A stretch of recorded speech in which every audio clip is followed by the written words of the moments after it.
Kekudusan yang paling tinggi adalah kudus, kudus, kuduslah Tuhan Allah semesta alam. Diberkatilah umatnya yang kudus. Kekudusan yang taraf paling rendah adalah, hai wanita, pergilah dan jangan berbuat dosa lagi. Aku pun tidak menghukummu.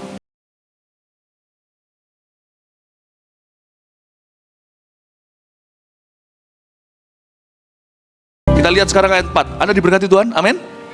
Renungan seperti ini tentang Raja Daud. Oh, ada banyak kekayaan di dalamnya yang kita bisa pelajari dan relevan buat kehidupan kita. Kita lanjutkan lagi di ayat yang keempat. Samuel berbuat seperti yang difirmankan Tuhan. Itu yang penting kan? Dan tibalah ia di kota Bethlehem.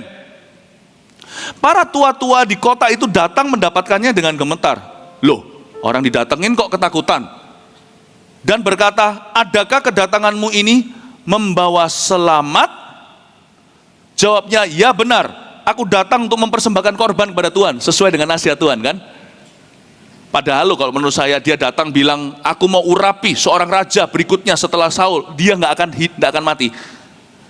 Saul kalau mau jamah Samuel baru 100 meter, masih sejauh 100, katakan kalau dia mau apa-apain Samuel 100 meter sebelum menjamah dia, Saul yang meninggal dunia.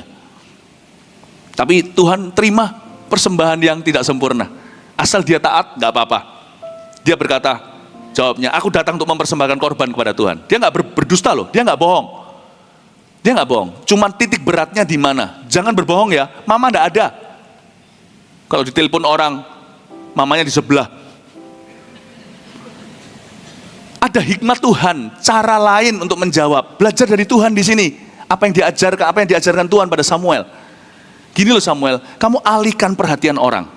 Jadi kalau ada orang telepon, yang paling sederhana, kita berbohong, bilang siapa nggak ada, ngomong aja, apa bisa saya terima pesannya dulu? Ya, mama belum bisa angkat telepon.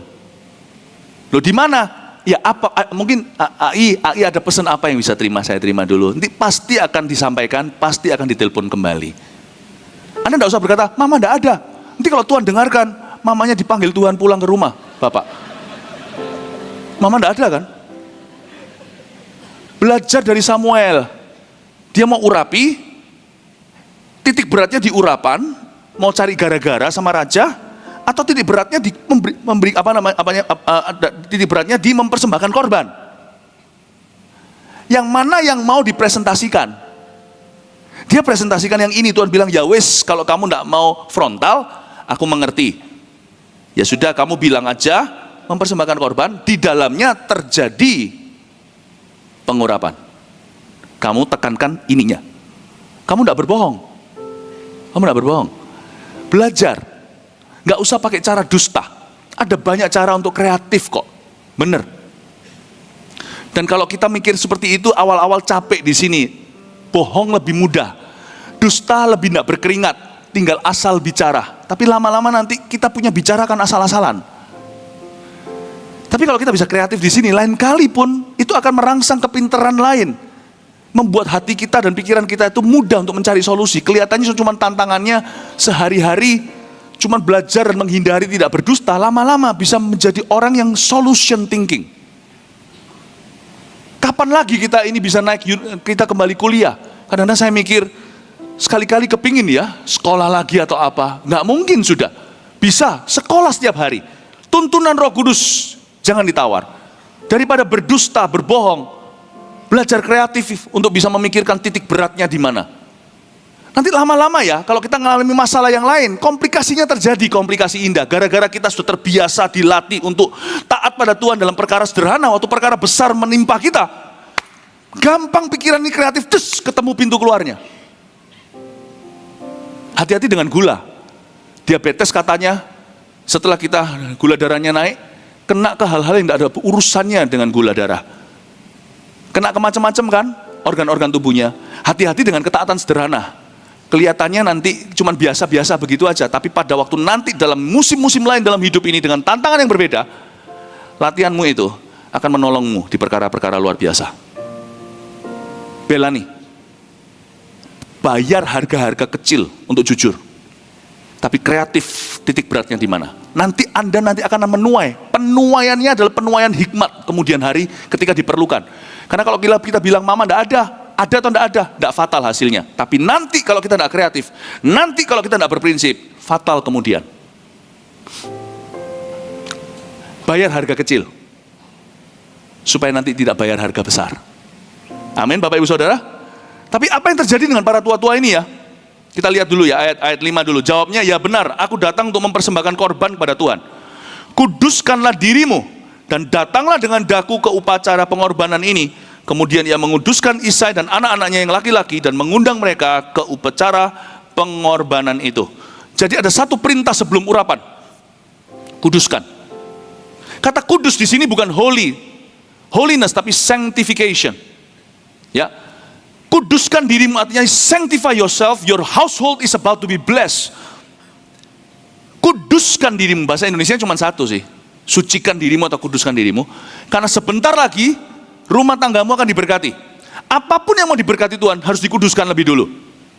Kata kudus di situ artinya memisahkan diri. Tahun ini adalah tahun penuaian, tapi nggak semua orang kan menuai. Bukan orang yang imannya gede yang akan menuai. Tapi orang yang menuai adalah orang yang mempersiapkan diri.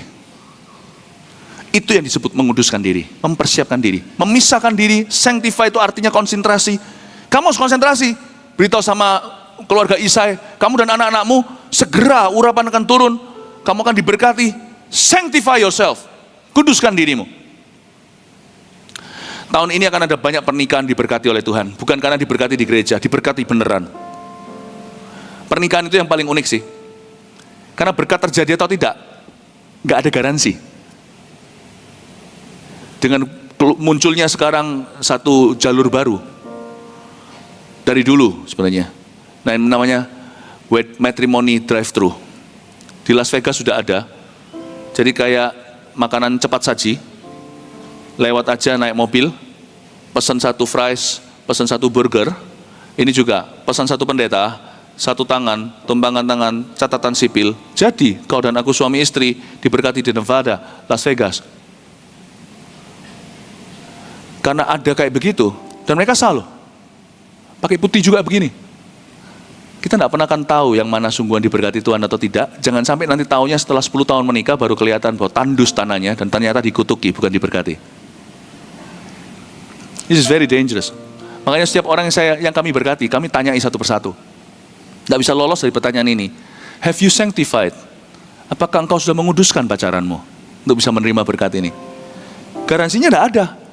Masa pakai ritual, bla bla bla, tumbang tangan, ladies and gentlemen, Bapak Ibu, ku perkenalkan Bapak dan Ibu Wijaya. Jika segala kesamaan nama tidak ada kesengajaan. Tidak bisa, karena saya beritahu sama setiap pasangan, kuncinya di sanctification. Sanctification ada dua bagi orang yang pacaran. Anak saya pun satu-satu, saya beritahu, suatu hari kalian tidak bisa luput, tidak bisa bypass pertanyaan mami daddy. Have you kept holiness? Apakah kamu sudah menjaga pacaranmu kudus untuk menerima berkat pernikahan kudus? Sejauh apa kamu pacaran? Sampai sejauh apa hubunganmu? Orang yang ditanya itu hanya punya salah satu dari dua opsi ini menjawab. 3 sebenarnya. 1, dia kalau jujur, dia bisa kalau jujur dia menangis kalau dia sudah melakukan. Oh sorry gini, yang pertama yang paling indah dulu, sudah beres cerita, tinggal berkat Tuhan. Tidak ada alasan kita meragukan berkat tidak diturunkan pada hari hanya. Sudah kok, sudah Pak, sudah pendeta. Yes, sama-sama pegang tangan, tidak berbohong, mata menatap ke depan. Yes, we kept holiness. Saya berapa kali memberkati beberapa pasangan, orang dekat atau hamba Tuhan. Saya senang sekali zaman ini, zaman edan, masih ada orang yang pada waktu wedding kiss adalah first kiss mereka. Wow, saya bangga. Ada orang-orang yang menjaga kekudusan di Mawar Sharon banyak, tidak sedikit. Kasih tepuk tangan Tuhan. Saya tidak ada alasan. Ku masuki gerbangnya dengan hati bersyukur, halamannya dengan pujian. Hari itu teng teng teng teng teng teng teng teng. Lalu saya tumpang tangan, tidak ada keraguan baik dari pihak keluarga, dari pihak kita, dari pihak yang memberkati, dari pihak pasangan suami istri mempelai berdua, tidak ada keberatan. Kita tahu mereka diberkati oleh Tuhan. Kalau di dalam pernikahan cara Inggris kan selalu ditanya, sebelum diberkati mempelai berdua, Siapa yang di sini berdiri menentang mereka? Any objection? Gak mungkin lah ya ada yang angkat tangan. Me! Itu film Hollywood. Jangan sampai ada tangan tak terlihat, suara tak terdengar, terangkat mengatakan, I object this marriage, yaitu dia yang memberkati pernikahan itu seharusnya. Sanctification, kekudusan, kekudusan. Tapi ada jawaban kedua. Jawaban pertama, sudah, selesai. Kami sudah jaga kekudusan. Jawaban kedua adalah dusta. Tidak berani lihat, oh sudah kok. Lalu celakanya, pendetanya kena tipu. Oh sudah, oke, percaya aja langsung berkati. Seolah-olah mereka itu datang penjaga dan gadis. Tumpang tangan, amin, selesai. Pendetanya juga kena salah. Yang menyogok maupun yang disogok sama-sama salah. Di mata pemerintah. Yang berkati dan diberkati sama-sama cemar depan Tuhan. Makanya pendeta harus hati-hati. Saya tidak bisa bypass ini. Yang saya berkati saya tanya. Dan saya harus lihat di wajahnya. Dan saya doa dulu sebelum ketemu dia. Kalau dia tipu, biarkan anaknya Safira. Tidak gampang. Saya tidak mau ada rekod di atas. Ini orang berkati semua yang tidak diberkati Tuhan. Oh saya hati-hati. Sanctification, kekudusan. Saya kasih contoh dalam hubungan. Jadi kalau mereka bohong, tidak ketahuan. Biasanya kalau bohong sama saya ketahuan. Saya lihat tangannya udah gemeter. Benar. Iya enggak, sebenarnya sudah. Nah, ketahuan. Meskipun tidak sampai gimana, tapi sudah setengah jalan. Ketiga, yang bertobat. Sanctification itu bukan berarti tidak pernah berbuat dosa. Kalau dosa mengakui. Jadi ada pasangan yang begini. Kok dengan tiba-tiba mau kawin ini. Kenapa kok jadi air mata sedih? Ya itu pilihannya. Selama memelihara kekudusan, selama pacaran, menangislah mereka ini, kedua tunangan ini. Menangis, dan mereka tidak berani melihat saya, tidak berani saling melihat, dan mereka mengakui semua dosanya. Di sanalah peran hamba Tuhan dan gereja untuk memulihkan mereka. Berkata, saya sering berkata sama orang gini, I'm not sure, you may hope. Nanti kan saya yang pimpin pemberkatan nikahmu. Saya akan lakukan bagian saya semua ritualnya. Tapi kalau tangan berlubang paku tidak diletakkan di balik tanganku, mau tangan saya uyel-uyel sampai Anda harus make up kembali, percuma. Karena berkat itu yang berikan Tuhan, bukan pendeta. Ya, mau kasih tepuk tangan untuk Tuhan, kasih tepuk tangan deh untuk Tuhan. Anda tidak akan tahu beberapa pasangan yang dinikahkan waktu maju ke depan, papa mamanya pun tidak tahu, karena kami tidak akan mempermalukan. Sampai di pelaminan di depan, mandang. Kami yang bisa lihat di depan sebagai pengkhotbah, matanya menangis. Masuk itu ada rasa guilty. Tapi seringkali puji Tuhan, Tuhan tetap memberikan kepada mereka pemulihan. Tapi enggak seperti orang yang masuknya dengan ku masuki gerbangnya dengan hati bersyukur. Sanctification yang paling tinggi adalah holy. Sanctification adalah holiness. Sanctification yang paling rendah namanya forgiveness. Saya ulang lagi. Kekudusan yang paling tinggi adalah kudus, kudus, kuduslah Tuhan Allah semesta alam. Diberkatilah umatnya yang kudus. Kekudusan yang taraf paling rendah adalah, hai wanita, pergilah dan jangan berbuat dosa lagi. Aku pun tidak menghukummu. Pilih, mau masuk pernikahan 1 atau 3, sama-sama sanctify. Jangan yang 2 ya, berbohong dan berdusta. Jangan cemarkan hamba Tuhan yang memberkati. Saya sih tidak mau dikibuli. Dan jangan pernah mencemarkan diri, pernikahan itu hanya seumur hidup sekali. Saya kasih contoh sanctification dalam kehidupan Isai. Samuel berkata, you mau diberkati Isai, kuduskan seluruh anak-anakmu. Konsentrasi. Tuhan mau memberkati pabrik Anda, Tuhan mau memberkati pekerjaan Anda, bisnis Anda, toko Anda. Sanctify your work. Selesaikan surat-surat yang salah. Cepat bereskan perpajakan Anda. Lakukan bagianmu. Uang siapa yang masih kecantol di situ, bagaimana bisa menuai kalau di dalamnya bercampur dengan dewa-dewa Moab? Kembalikan. Seperti Sakius. Dengan bunga-bunganya jikalau engkau melarikan uang orang. Sanctify. Karena nanti ketika dikuduskan bukan cuma dikasih prosperity, kemakmuran atas bisnis Anda, tapi bisnis Anda akan diberkati Tuhan sehingga bisa turun-temurun buat anak-anak Anda suatu hari melayani Tuhan di situ. Melalui itu. Sanctify. Kuduskan. Tuhan bilang sama Isai, sucikan, kuduskan kalau mau diberkati. Amin. Amin. Apapun yang mau diberkati oleh Tuhan, sucikan, kuduskan. Tidak bisa main-main. Dalam pelayanan juga sama. Kalau Anda memegang satu connect group, kelompok kecil, komsel, 10 orang katakan.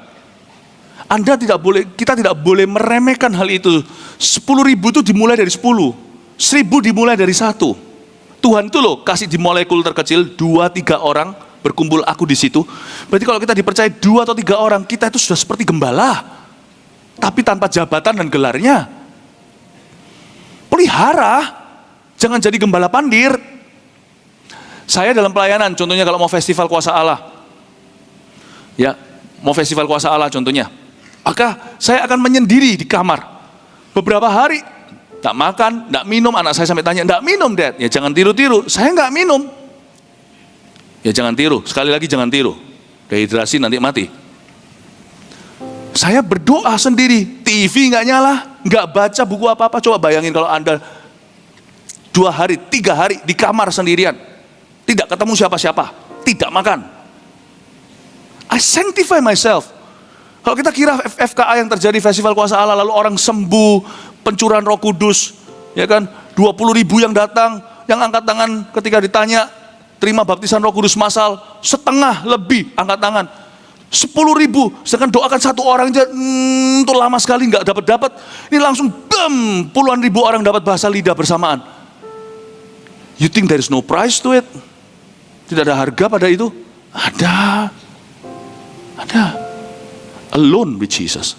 Sanctify. Kenapa alone itu? Supaya saya tidak diganggu dengan hal lain. Sanctify siapa datang di tempat ibadah. Imanku harus kuat mengatasi. Sehingga merasakan kebutuhan manusia. Seperti Yesus Kristus yang merasakannya, imam besar kita.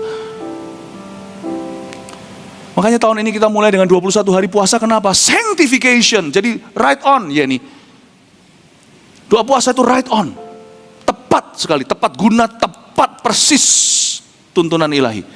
Kita masuk ke masa penuaian. Dimulai dengan masa Roh Kudus dulu.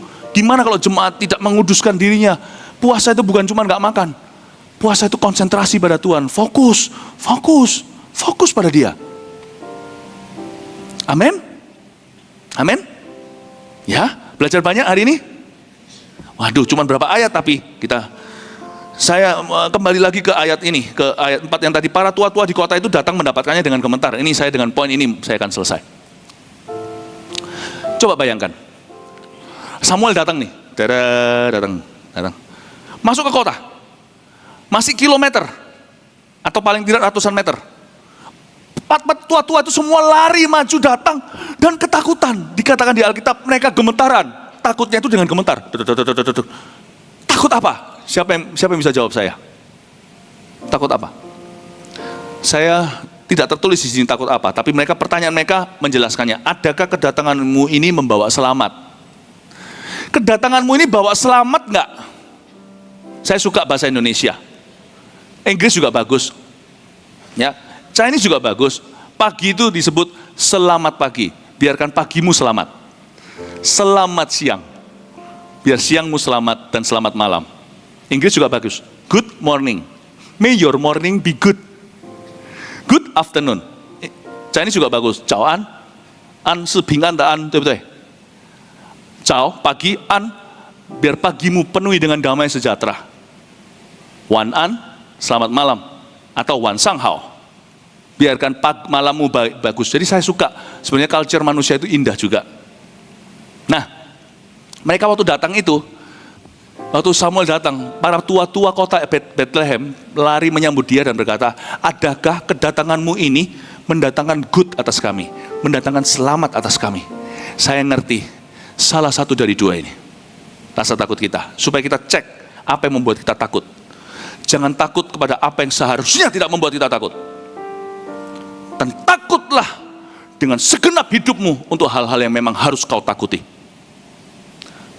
Salah satu daripada kemungkinan mengapa mereka takut ketika Samuel datang adalah mereka ada dosa. Pernah sekali, ini kejadian lucu, waktu itu saya masih ngantor di kantor lama. Datang satu anak muda, ada urusan apa sama saya nggak ngerti. Dan saya ada janji, urusannya bukan urusan konseling, bukan, tapi urusan sesuatu hal yang lain, apa ministry. Dia duduk di depan saya, dan beneran meja saya itu goncang karena dia. Karena tangan dia itu gemeter coy. Saya bilang, kamu nggak apa-apa ya? Kamu nggak apa-apa. Kamu perlu makan atau apa kan? Saya nggak mau ngeroh. Saya tanya dulu fisiknya. Lalu kursinya goyang.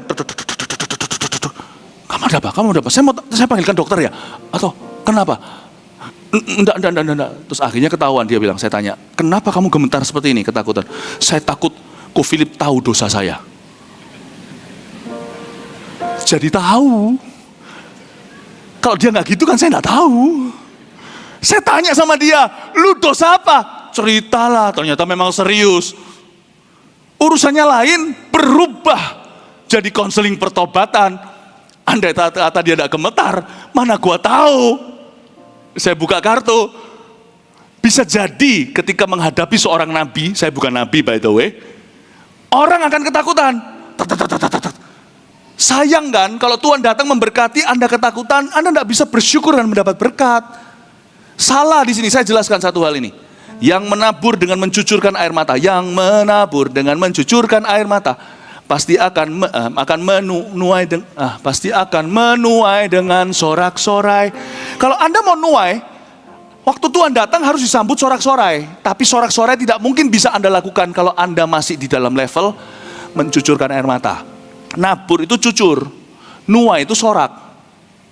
Salah. Kalau Tuhan datang membawa berkat, Anda sambut dengan cucuran, Tuhan batalkan berkatnya, urusi pertobatan Anda. Kalau orang datangnya sudah ready, sudah sanctified, dikuduskan, ketika Tuhan datang membawa berkat, orang itu sudah siap spiritnya sorak-sorai, tinggal dipindah tangankan. Kebanyakan orang kelewatan dengan segala yang Tuhan sediakan, yang mata belum lihat, telinga belum dengar, adalah karena perkara demikian. Waktu Tuhan datang, mereka ketakutan. Tuhan, Kau membawa selamat enggak? Tapi gadis bijaksana datang dengan begitu lapang dada dan berkata, kami terima. Gadis bodoh, cari minyak dulu. Banyak orang itu kelewatan sesuatu dari Tuhan karena when God arrives, you're not there. Or you're not fit. Anda tidak ada di situ atau Anda tidak sehat untuk menerima sesuatu. Ya, itu alasan pertama. Alasan keduanya, karena takut sama Saul lah. Takut akan Tuhan adalah musuh besar takut akan manusia. Hari itu harusnya yang ditakuti adalah Samuel dan Tuhannya. Karena Samuel datang untuk membangkitkan seorang yang terbesar. Saul akan mati, Daud akan jaya. Harusnya orang Bethlehem, apalagi orang Bethlehem itu orang sendiri, kaumnya Daud, harusnya membela Daud. Tapi mereka ketakutan, mereka berkata, adakah kedatanganmu membawa selamat? Untung hampir mereka menolak Samuel. Karena mereka tahu, kalau Samuel masuk ke kota mereka, Saul akan bunuh. Karena Saul nanti memang terbukti, dia bunuh banyak imam. Karena imam itu pernah dihampiri, pernah didatangi, pernah dikunjungi oleh Raja Daud, yang belum raja saat itu. Mereka takut dan berkata, mereka mau nolak juga sungkan, karena orang ini sakti bukan? Karena orang ini luar biasa, jadi mereka cuma berkatanya dengan sindiran pelan-pelan, please go away, kedatanganmu tidak membawa selamat, kami akan mati. Orang yang hatinya netral, tidak akan pernah netral. Listen. Dia datang dan berkata, no, kami tidak mau berada di sisi buruknya Saul, kami mau Anda pergi, go. Because he's gonna kill us because of David. Dia akan membunuh kami karena Daud. Kalau saya jadi orang Bethlehem saat itu kesempatan emas. Kapan waktu terbaik untuk bisa menunjukkan kasih karunia? Adalah ketika seseorang belum apa-apa. Daud ini akan menjadi jaya. Saul akan mati dalam waktu dekat, sayangnya bersama dengan Yonatan. Hari itu orang Bethlehem hampir melakukan kesalahan yang paling fatal di hidup mereka. Mereka akan memilih yang tidak dipilih oleh Tuhan. Tapi saya beritahu di sini, saya pelajari sesuatu. Takut akan manusia akan membuat kita selalu memilih yang salah dalam kehidupan. Karena Allah punya pilihan dan Allah punya cara, selalu sengaja cari gara-gara menantang segala benih takut akan manusia di dalam diri manusia. Allah akan selalu melakukan yang opposite, yang berlawanan dengan kedagingan kita. Karena itu orang yang hidup dalam daging, Roma 8 katakan, tidak mungkin bisa menyenangkan Allah. Karena dia sudah terjebak dalam dagingnya, dan daging memang diset untuk bermusuhan dan berseteru dengan Roh Kudus. Jadi kalau Roh Kudus bekerja dalam kehidupan kita, tidak boleh ada takut akan manusia. Sebab takut akan manusia dan Roh Kudus, minyak dan air tidak bisa menyatu. Amin Bapak Ibu. Karena itu setiap kita yang mau dipakai Tuhan, tapi masih mikir gini loh, nanti orang lain mikir apa ya? Setiap kita mau dipakai Tuhan, nanti aku udah berani berdiri gini. Setiap orang yang selalu mengajukan ketakutan akan manusia, selalu akan ditinggalkan oleh kasih karunia. Selalu akan. Karena itu Bapak Ibu Saudara, jangan takut sama orang. Takutlah pada Tuhan, sebab pada Tuhanlah segala berkat dan kehidupanmu. Beri tepuk tangan untuk Tuhan Yesus.